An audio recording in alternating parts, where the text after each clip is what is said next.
استقامت اختیار کرو، دین پر ثابت قدم رہو، دین پر ثابت قدم رہو، وَلْيَحْسُنْ خُلُقُكَ، اور اپنے اخلاق کو اچھے بناؤ۔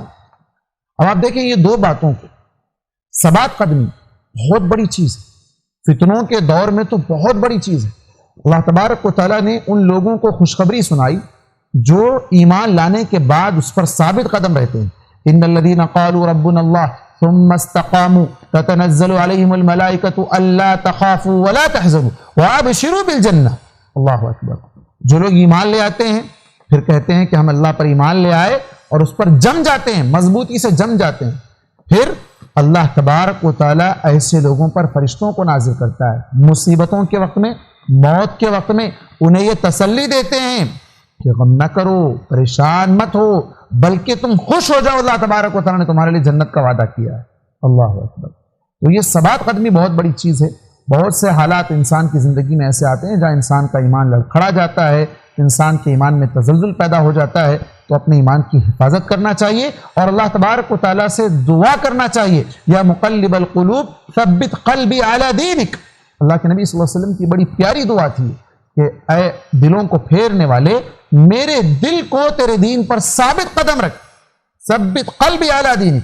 اور اسی طرح ایک اور صحابی رسول نے اللہ کے نبی صلی اللہ علیہ وسلم سے جب وصیت کا مطالبہ کیا تو آپ نے ان سے یہی بات کہی تھی، آپ نے کہا قل آمنت باللہ ثم استقم، کہو کہ میں اللہ پر ایمان لے آیا، پھر اس پر مضبوطی سے جم جاؤ، پھر اس پر مضبوطی سے جم جاؤ، ڈٹ جاؤ اس کے اوپر، دنیا کی کتنی بھی آزمائشیں آ جاؤ، کتنے بھی پہاڑ تم پر ظلم کے ٹوٹ جاؤ، لیکن تم اس سے نہ پھرنا۔ آپ دیکھیں اگر صحابہ کرام کا عمل اگر آپ دیکھنا چاہیں گے تو صحابہ کرام نے کیا کیا تھا؟ جب مصیبتیں ان پر آئی، مصیبتوں کے پہاڑ ان پر توڑے گئے، انہیں مختلف طریقے سے ٹارچر کیا گیا، یہاں تک کہ ان کی جانوں کو تک خطرہ ہو گیا، جان تک ان کی لے لی گئی، لیکن انہوں نے ایمان سے سودا نہیں کیا، ایمان کو انہوں نے نہیں چھوڑا اپنے ہاتھ سے، ایمان کو جانے نہیں دیا انہوں نے اپنے ہاتھ سے۔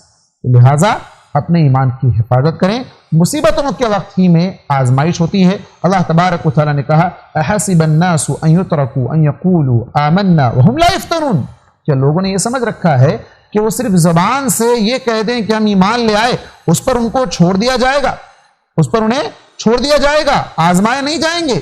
نہیں، بلکہ آزمائے گا اللہ تبارک و تعالیٰ۔ کیسے آزمائے گا؟ وَلَقَدْ فَتَنَّ الَّذِينَ مِن قَبْلِهِمْ فَلَيَعْلَمَنَّ اللَّهُ الَّذِينَ صَدَقُوا وَلَيَعْلَمَنَّ الْكَاذِبِينَ۔ اللہ تعالیٰ کہتا ہے کہ ہم نے ان سے پہلے لوگوں کو بھی آزمایا تھا۔ زندگی ہی آزمائش کا مقصد ہے، زندگی اللہ نے بنائی اسی لیے کہ تاکہ آزمایا جائے، تاکہ پہچانے جائیں سچے لوگ کون ہیں، جھوٹے لوگ کون ہیں، مومن کون ہیں، منافق کون ہیں، یہ ساری تفریق ہو جائے۔ ان لوگوں کے اندر اللہ تبارک و تعالیٰ تمیز کرنا چاہتا ہے، کھرے کھوٹے کی تمیز کرنا چاہتا ہے۔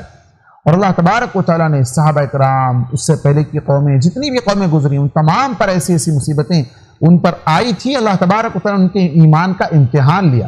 اللہ تبارک و تعالیٰ نے کہا ام حسبتم ان تدخلوا الجنة ولما يأتكم مثل الذين خلوا من قبلكم مستهم البأساء والضراء وزلزلوا حتى يقول الرسول والذين آمنوا معه متى نصر الله ألا إن نصر الله قريب۔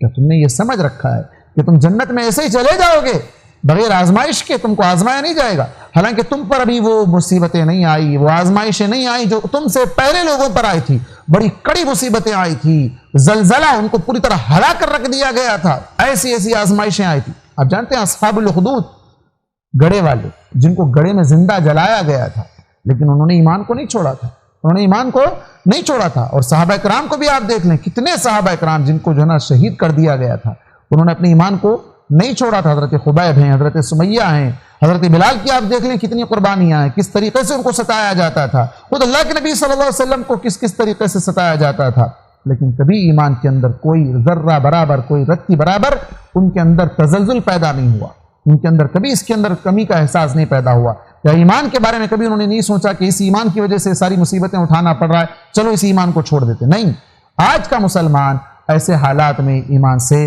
متنفر ہو رہا ہے، ایمان سے بھاگنا چاہتا ہے، ایمان چھوڑ دینا چاہتا ہے۔